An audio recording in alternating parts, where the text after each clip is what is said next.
তো সবাইকে স্বাগতম এই আজকে ভিডিও টিউটোরিয়ালে। তো আজকে আমি দেখাবো কনস্ট্যান্ট কিভাবে ডিক্লেয়ার করতে হয় আর কনস্ট্যান্ট ভেরিয়েবল জিনিসটা কি। তো কনস্ট্যান্ট ভেরিয়েবল হচ্ছে এমন একটা ভেরিয়েবল যে ভেরিয়েবলটা কখনো পরিবর্তিত হয় না। একবার ডিক্লেয়ার করলে সেই ভেরিয়েবলটা যে ভ্যালু থাকে সেই ভ্যালুটা অক্ষুণ্ণ থাকে বা অক্ষত থাকে, সেটাই হচ্ছে কনস্ট্যান্ট। তো আমরা যদি এর ব্যবহার দেখি তাহলে আপনারা আরো ভুল বুঝতে পারবেন। তো আমরা কনস্ট নামে একটা ভেরিয়েবল ডিক্লেয়ার করবো, যেটা হচ্ছে কনস্ট ডাবল। এবং এটাকে আমরা পাই নাম দেব। পাই নাম দিয়ে এটাতে দেবো আমরা 3.1416 অ্যাসাইন করে দেব।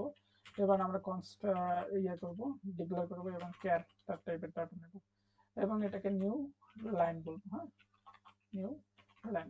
ওকে। এবং এটাকে আমরা এইভাবে ডিক্লেয়ার করব স্ল্যাশ এন, যেটা হচ্ছে আমার নিউ লাইন ব্যবহার করা হয় সাধারণত পরবর্তী লাইনে যাওয়ার জন্য। নিউ লাইন ব্যবহার করা হয়। তো আমরা এখন করব কি, যে আমরা একটা নেব double circle, double circle, circle. ওকে।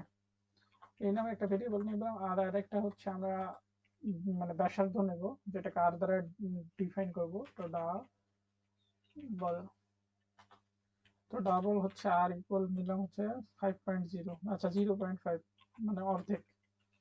তো এখন যদি আমরা পুরা বৃত্তের মান নির্ণয় করি, তো আমরা করতে পারি কি, যে সার্কেল ইকুয়াল 2 ইন্টু পাই। এই যে আমরা পাইকে কনস্ট্যান্ট, পাই যে কনস্ট্যান্ট আছে এই পাইকে আমরা এখানে নিয়ে আসতেছি, বা এটাকে আমরা ব্যবহার করতেছি ওই পাই নামে। কারণ হচ্ছে এটা তো একটা কনস্ট্যান্ট ভ্যালু, এটা কিন্তু আর চেঞ্জ হবে না। এই ভ্যালুটাকে আমরা পাই এর মাধ্যমে কল করে এখানে কাজ করব। তো এখানে যদি আমরা আর দেই এবং সি আউট করে দেই সার্কেলকে, তাহলে আমরা বুঝতে পারবো যে আমাদের রেজাল্ট আসতেছে।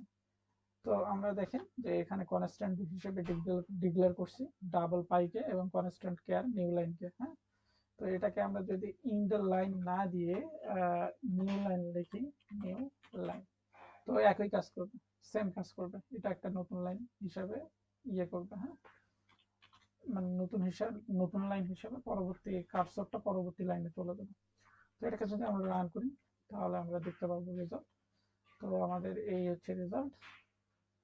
হুম, যেটা এসছে হচ্ছে আপনার 3.1416।